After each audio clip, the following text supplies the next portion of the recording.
Mi pequeña vino a acurrucarse conmigo, dice que donde ella está hace frío. Soy madre soltera, tengo 3 hijos, hace 2 años nos dejó su papá por otra mujer, nos costó mucho salir adelante pero poco a poco nuestro barco se fue enderezando, mi hija y yo tuvimos que buscar trabajo.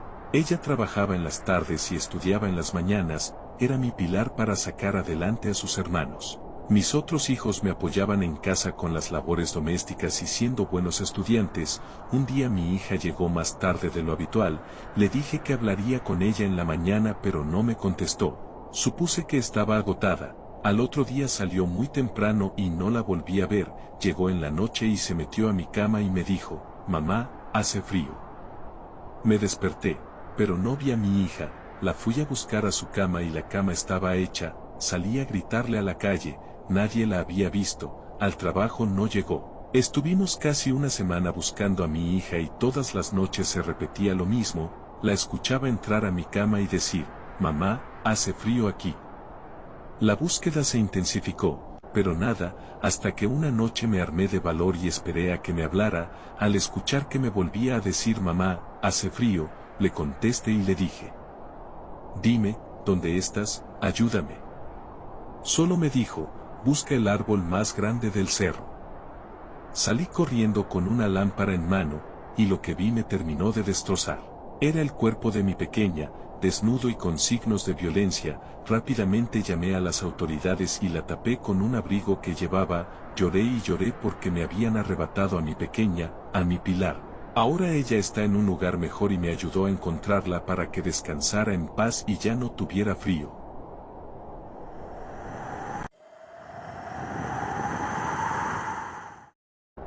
Una adolescente está cuidando por primera vez a unos niños en una casa enorme y lujosa. Acuesta a los niños en el piso de arriba, y cuando apenas se ha sentado delante de la televisión, suena el teléfono.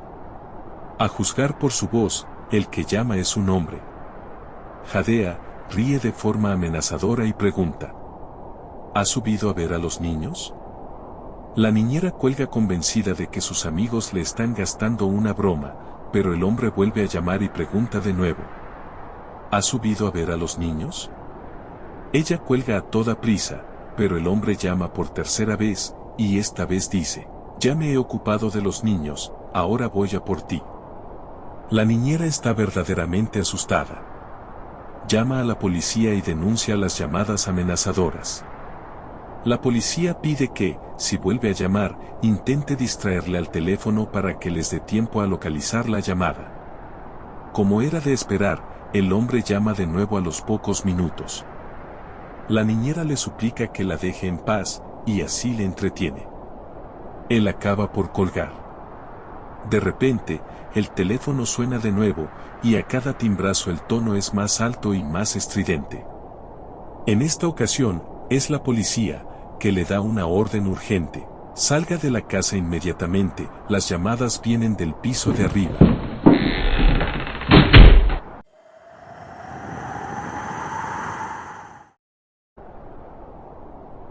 Hace un tiempo, una amiga mía y yo decidimos hacer espiritismo por primera vez, ya que nunca antes nos habíamos atrevido a hacerlo. Llamamos a otras 2 amigas para que nos acompañaran, ya que a mí me habían dicho que probablemente con solo 2 personas sería más difícil que pasara algo. Nos costó trabajo convencerlas, pero al final cedieron.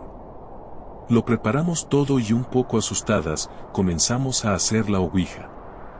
Durante la sesión, una de las compañeras a las que habíamos llamado dijo, yo me voy de aquí, menuda tontería esta de la ouija. Nosotras nos asustamos un poco y decidimos dejarlo para otro momento.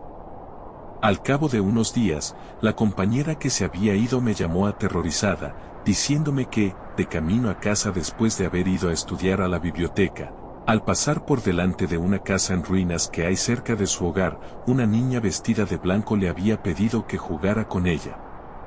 Mi amiga le dijo que no podía ya que tenía prisa por llegar a su casa, y acto seguido, la niña comenzó a llorar con lágrimas de sangre. Mi amiga salió de allí corriendo y al llegar a casa fue cuando me llamó. Hasta ahí fue lo que me contó mi amiga.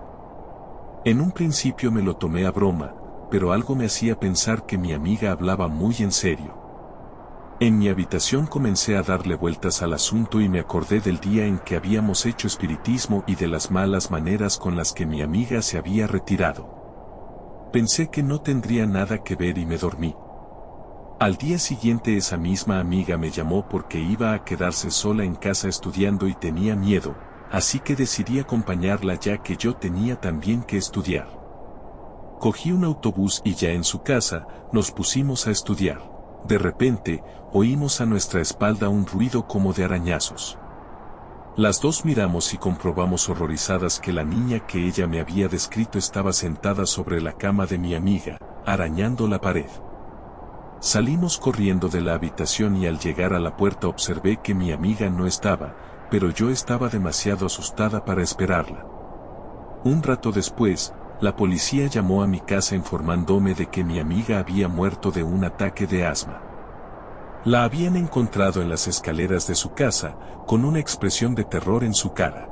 Yo estuve en tratamiento psiquiátrico unos meses y ya me estaba recuperando, pero el otro día, en mi buzón apareció una nota escrita con letra de niña pequeña que decía: tu amiga murió por no jugar conmigo.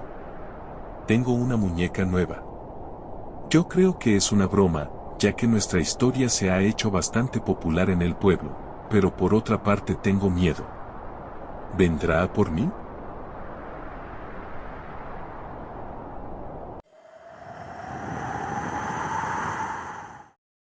En un pequeño pueblo rodeado de densos bosques, había una antigua cabaña que todos evitaban. Se decía que en su interior habitaba el espíritu de una mujer que había desaparecido hace años, conocida como Clara. La leyenda contaba que Clara había sido acusada de brujería y que su espíritu no podía encontrar la paz. Una noche, un grupo de amigos decidió desafiar la leyenda y pasar la noche en la cabaña. Armados con linternas y un par de bocadillos, se rieron y contaron historias mientras la luna iluminaba el bosque. Sin embargo, a medida que avanzaba la noche, comenzaron a sentir una extraña presencia. De repente, las luces de las linternas comenzaron a parpadear y un frío helado llenó el aire. Uno de los amigos, llamado Javier, decidió explorar el segundo piso. Cuando subió las escaleras crujientes, escuchó un susurro suave y melancólico que lo llamaba por su nombre. Intrigado y asustado a la vez, siguió el sonido. Al llegar a una habitación oscura al final del pasillo, encontró un espejo antiguo cubierto de polvo. En su reflejo, vio a una mujer con un vestido blanco desgastado y ojos tristes. «Ayúdame», susurró Clara. Javier sintió un escalofrío recorrer su espalda y retrocedió lentamente. Mientras tanto, sus amigos estaban abajo, escuchando ruidos extraños provenientes del piso superior. Decidieron subir para buscarlo. Cuando llegaron al segundo piso, encontraron la puerta de la habitación entreabierta y el espejo vacío. Javier no estaba allí. Desesperados, comenzaron a buscarlo por toda la cabaña, pero no había rastro de él. En ese momento, escucharon el susurro de Clara nuevamente que decía: «No se lo lleven». Los amigos sintieron un pánico creciente y decidieron huir de la cabaña. Al salir corriendo hacia el bosque, se dieron cuenta de que las luces del pueblo habían desaparecido y estaban completamente perdidos. El susurro se convirtió en un grito aterrador que decía: «Vuelve a mí». La noche se volvió más oscura y el bosque parecía cerrarse a su alrededor. Nunca volvieron a ver a Javier ni encontraron el camino de regreso al pueblo. Desde esa noche, los habitantes del lugar afirmaron escuchar risas y llantos provenientes de la cabaña abandonada, recordando siempre la advertencia: «No desafíes lo desconocido». Y así quedó la cabaña en pie, guardando secretos oscuros en su interior. En un pequeño pueblo costero, había un faro que había estado en funcionamiento durante más de un siglo. Se decía que el farero, un hombre solitario llamado Don Manuel, había desaparecido misteriosamente una noche de tormenta y desde entonces el faro permanecía apagado. Los lugareños evitaban acercarse, ya que se rumoraba que el espíritu de don Manuel aún rondaba el lugar. Una noche, un grupo de jóvenes decidió explorar el faro por curiosidad. Armados con linternas y valentía, se acercaron a la estructura deteriorada. La puerta chirrió al abrirse, revelando un interior cubierto de polvo y telarañas. Mientras subían las escaleras en espiral, el viento ululaba afuera, creando una atmósfera inquietante. Al llegar a la cima, encontraron la lámpara del faro apagada y llena de hollín. De repente, uno de ellos, Carla, notó algo extraño en la ventana. Una figura oscura estaba mirando hacia el mar. Al girarse para avisar a sus amigos, la figura desapareció sin dejar rastro. Los jóvenes comenzaron a sentir una presencia en el faro. Una sensación de frío recorrió sus cuerpos y escucharon murmullos suaves como si alguien estuviera hablando en voz baja. Decidieron investigar más a fondo y encontraron un viejo diario del farero. Las últimas entradas hablaban de una tormenta inminente y de voces que lo llamaban desde el mar. Mientras leían en voz alta, un fuerte golpe resonó en la puerta del faro. Asustados, fueron a ver qué era. Al abrirla, encontraron una tormenta repentina que había surgido de la nada. El viento aullaba y la lluvia caía a torrentes. De regreso en la cima del faro, comenzaron a sentir que algo los observaba. Una sombra oscura apareció nuevamente en la ventana, esta vez más cercana. Era la figura de don Manuel, con ojos vacíos y una expresión de desesperación. «No me dejen aquí», gritó con una voz desgarradora. Los jóvenes intentaron escapar corriendo por las escaleras mientras el faro temblaba a su alrededor. Pero cada vez que bajaban un peldaño, sentían que algo los retenía, como si el faro no quisiera dejarlos ir. Finalmente lograron salir al exterior justo cuando un rayo iluminó el cielo. Miraron hacia atrás y vieron al farero en la puerta del faro, extendiendo su mano hacia ellos con una mirada llena de tristeza. Nunca volvieron al pueblo y se dice que aquellos que se atreven a acercarse al faro escuchan los gritos de los jóvenes pidiendo ayuda o ven la sombra del farero buscando compañía en las noches tormentosas. Desde entonces, el faro permanece apagado y desolado, guardando su oscuro secreto.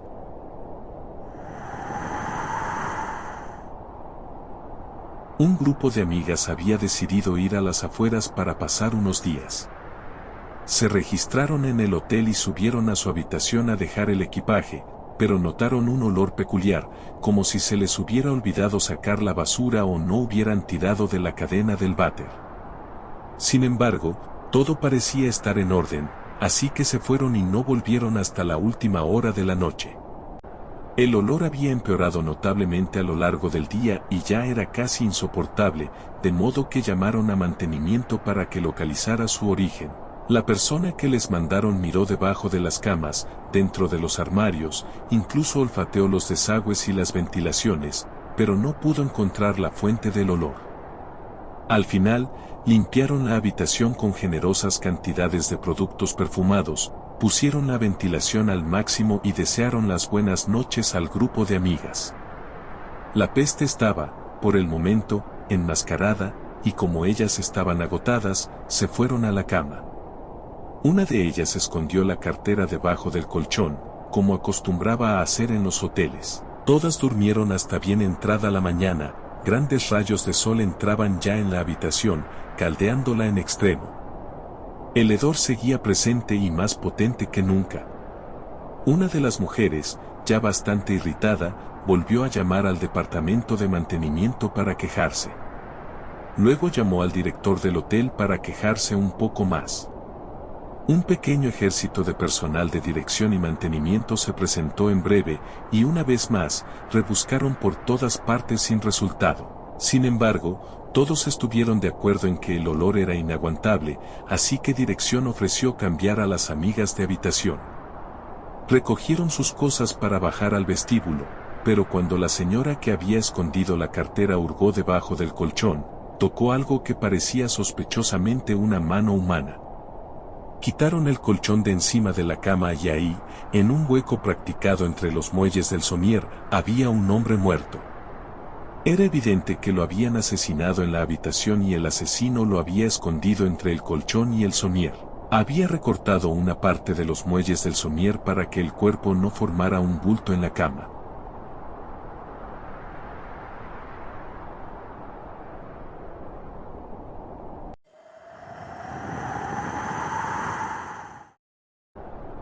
Un hombre llamado Joseph Blackwell llegó a un pueblo en un viaje de negocios. Se hospedó en la gran casa que unos amigos poseían en las afueras de la ciudad. Esa noche pasaron un buen rato conversando y rememorando viejos tiempos. Pero cuando Blackwell fue a la cama, comenzó a dar vueltas y no era capaz de dormir. En un momento de la noche, oyó un coche llegar a la entrada de la casa. Se acercó a la ventana para ver quién podía arribar a una hora tan tardía. Bajo la luz de la luna vio un coche fúnebre de color negro lleno de gente.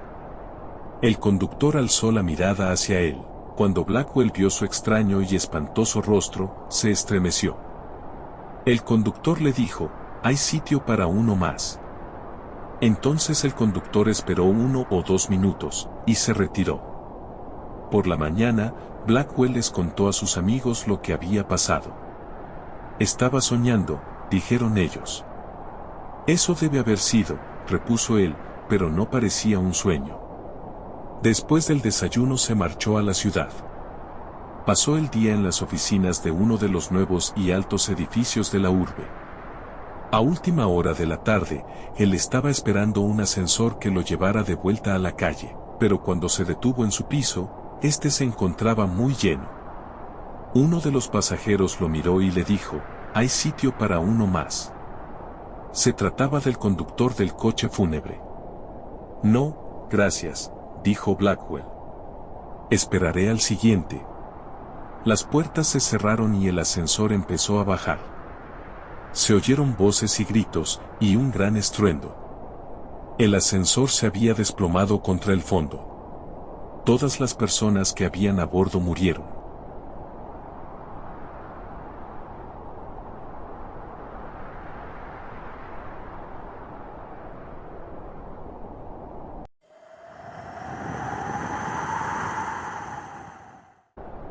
Esta historieta urbana habla del famoso bosque de los suicidios que hay en Japón, cerca de Tokio. Se comenta que un taxista de Tokio fue a recoger a una chica con un vestido rojo y la cara tapada y entre susurros la chica le dio una dirección de un lugar que estaba a horas de Tokio. Aún así, él aceptó llevarla. El taxista se dio cuenta cuando era demasiado tarde de que se estaban acercando al bosque de los suicidios. La chica con el vestido rojo se bajó del taxi y se adentró en el bosque. El taxista, preocupado, decidió seguirla. Después de unos minutos caminando, la joven llegó a una casa en medio del bosque y entró en ella. El taxista, discretamente y por curiosidad, decidió mirar desde el cerrojo de la puerta lo que había en el interior. Dentro de la casa se encontró con una habitación roja, muy roja, de un rojo insoportable. Al hombre se le congeló la sangre y, asustado, decidió huir corriendo de ahí. Se subió al taxi, pero antes de abandonar el lugar decidió pararse en un restaurante de ramen para coger fuerzas para el viaje. Durante la cena, el taxista le preguntó al dueño del restaurante si conocía a esta chica. Y el dueño le dijo que sí. Además, el dueño le preguntó al taxista si le había visto los ojos a la chica. El taxista le respondió que no, que los tenía tapados por el pelo. A lo que el dueño del restaurante le desveló que la chica tenía los ojos completamente rojos. El taxista se quedó pasmado en ese momento porque se dio cuenta de que cuando miró por el cerrojo de la puerta vio la habitación, pero a través de los ojos de la chica que le miraba desde el otro lado.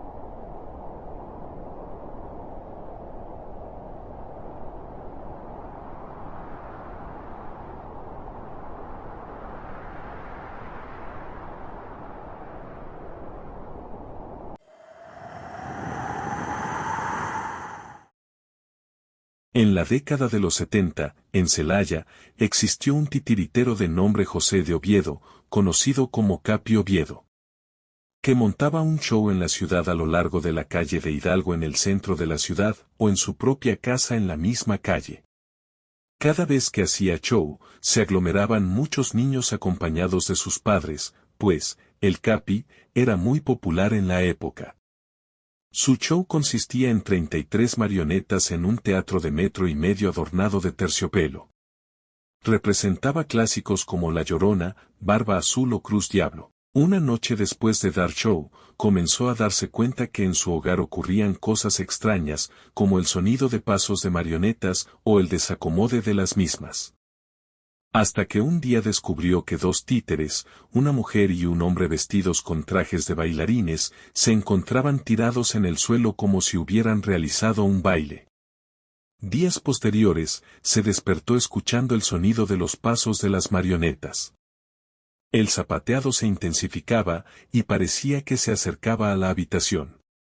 Sin embargo, se quedó en su cama esperando. A la mañana siguiente, ningún muñeco estaba en su lugar, de hecho, estaban regados por toda la casa. Su siguiente acción fue llevar los 33 títeres a bendecir a la catedral. Pasó el tiempo y siguió dando sus funciones, hasta que en una, mientras manipulaba el muñeco que representaba a un juez, comenzó a voltear la cabeza hasta estar frente a él y hacerle una mueca de horror. El Capi Oviedo dio por finalizado el acto y no volvió a dar funciones, decidió enterrar las marionetas y ya casi no se le veía en la ciudad.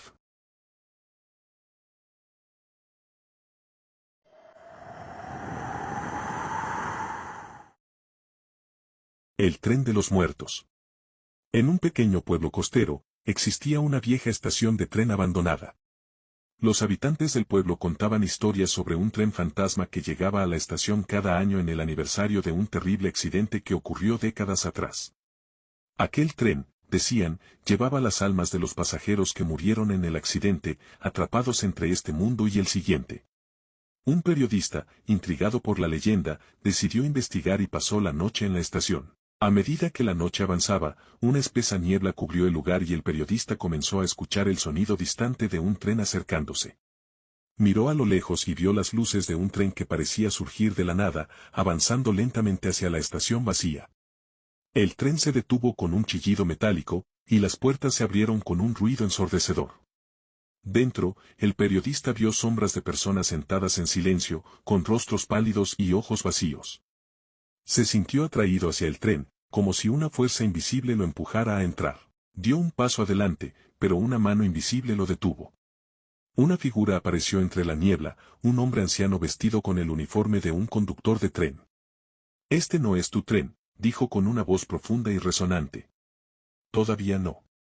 El periodista retrocedió, pero no pudo apartar la vista de los pasajeros espectrales que lo miraban con ojos suplicantes, como pidiéndole ayuda. El tren comenzó a moverse lentamente, las puertas se cerraron y el periodista sintió un frío intenso mientras las sombras de los pasajeros se desvanecían en la niebla. Cuando el tren desapareció en la oscuridad, la estación quedó en completo silencio. Temblando, el periodista decidió irse, con la sensación de que había estado a punto de cruzar una línea invisible entre la vida y la muerte.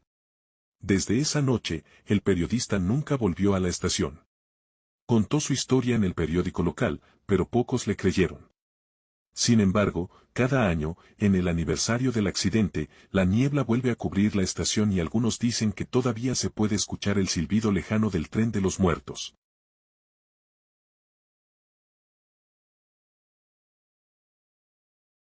Mi primera vez en un cementerio. Era la primera vez que Omar iba al cementerio a visitar la tumba de su hermano mayor, el cual murió siendo aún muy pequeño. Sus padres le habían contado de él, pero nunca antes los había acompañado. Pero, decidieron que Omar ya era mayor y podría unirse a la tradición familiar. El chico observaba con atención todo lo que había a su alrededor, grandes estatuas de piedra con forma de ángeles, cruces de todos tamaños y con todo tipo de garabatos, y por supuesto muchas tumbas. Sus familiares que ya conocían bien el camino, se movían ágilmente entre las lápidas, y a él lo dejaron un poco rezagado. Mientras se apresuraba para no quedarse muy atrás, pasó entre dos tumbas pisando un caballito de madera. ya que sus padres acostumbraban llevar juguetes a su hijo difunto en sus cumpleaños, probablemente mucha más gente lo hacía, así que lo recogió para ponerlo en su lugar.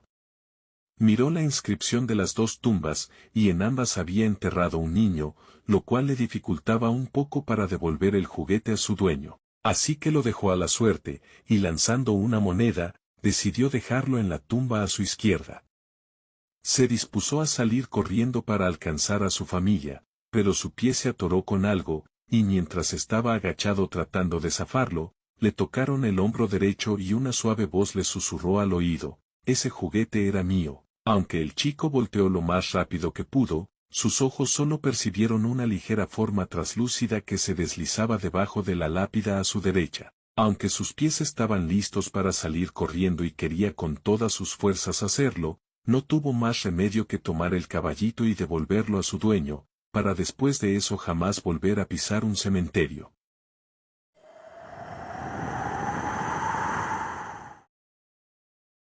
Era una noche oscura y lluviosa cuando Carlos y yo nos dispusimos a grabar un nuevo programa de radio. Siempre lo hacíamos de noche, nos gustaba la atmósfera tranquila, casi misteriosa que ofrecían las horas más tardías. Nuestro programa solía tocar temas esotéricos, leyendas y canciones antiguas que, según algunos, llevaban consigo maldiciones o historias oscuras. Esa noche, sin embargo, algo diferente nos esperaba. Habíamos encontrado un vinilo muy antiguo en un mercado de antigüedades, sin portada ni título. El vendedor, con una sonrisa torcida, nos dijo que era una canción olvidada que no muchos se atrevían a escuchar. Lo tomamos como una excelente oportunidad para incluirlo en el programa y darle ese toque macabro que tanto nos gustaba. A medida que comenzamos la transmisión, todo parecía normal. Hablamos sobre el origen del vinilo, lo que sabíamos y lo que los oyentes esperaban oír. Carlos se acercó a la vieja tornamesa y colocó la aguja sobre el disco. La canción empezó con una melodía suave, casi hipnótica, pero pronto se volvió más siniestra. Una voz distorsionada, femenina, empezó a cantar en un idioma que ninguno de los dos reconocía. Era una mezcla de susurros y gritos ahogados, que resonaban como si vinieran de una cueva profunda. De pronto, las luces del estudio empezaron a parpadear, y un frío inexplicable invadió la sala. Carlos intentó apagar la tornamesa, pero la aguja no respondía. La canción seguía sonando, más fuerte, más perturbadora. Sentíamos como si algo estuviera rodeándonos, observándonos desde las sombras. De repente, los micrófonos empezaron a captar un sonido que no provenía de la canción, era una respiración pesada, que se mezclaba con la melodía. Los susurros que acompañaban la música parecían decir nuestros nombres, como si la canción supiera que estábamos allí. Intenté levantarme, pero mi cuerpo estaba paralizado por el terror. Carlos miraba fijamente a la tornamesa, inmóvil, con los ojos llenos de horror. Fue entonces cuando notamos algo en la ventana del estudio, una figura, apenas visible, con una sonrisa torcida, que se reflejaba en el vidrio. No era humana, tenía la misma voz que la canción. De pronto, el vinilo se detuvo por sí solo, pero el ambiente en la sala seguía siendo opresivo. La figura se desvaneció, pero su presencia quedó en el aire. Apagamos todo, dejamos el estudio y nunca volvimos a tocar ese disco. Esa noche supimos que algunas canciones no están hechas para ser escuchadas, y que, a veces, lo que se esconde en la música puede ser más aterrador que cualquier leyenda.